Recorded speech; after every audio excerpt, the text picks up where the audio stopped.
independent studio, you know, who you know, at least when I gave it to them, did not have a streaming service. Now they do.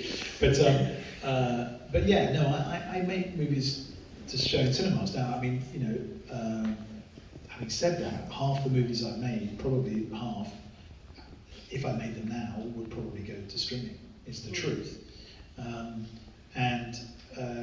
You know, of course, I find that sad. I spend my life in dark auditoria telling stories that last 2 hours and wanting people to come, make a commitment, you know, see it on a big screen, immerse themselves, and hopefully leave somewhat changed, and at the very least wanting to talk about it as they leave, rather than where they're going to have supper tonight or whatever.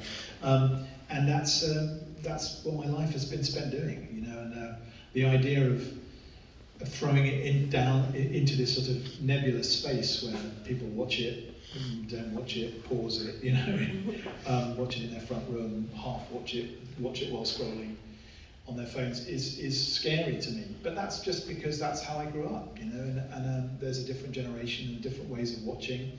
I'm very aware of that. But I can only make work in the way that I want to see it myself. Right. And, you know, I'm not on a crusade. And I think there's a great danger that you're sort of forced to be part of a crusade now, and that the very act of promoting a movie is also simultaneously a justification of the movies. And it's like, well, nobody can carry that burden, you know. Just like sell a movie, if it's any good, people go see it in the cinema. If it's not, you know, tough shit. You make another movie if you're lucky, and get on with it and stop moaning. You know, nobody has a right for their movie to be shown in the cinema. You have to try and fight for that and earn it. And that's what I felt in 1917. It was a very conscious attempt to make a non-franchise event movie that you needed to see in the cinema. But you know, you make a movie like this, I'm aware a lot more people are going to see it on their television screens than are going to see it in the cinema. Is it better? No, it's better in the cinema, no question about that. But is it severely damaged by seeing it on your television screen? No, it's not. And in my opinion, neither is Revolutionary Road, for example.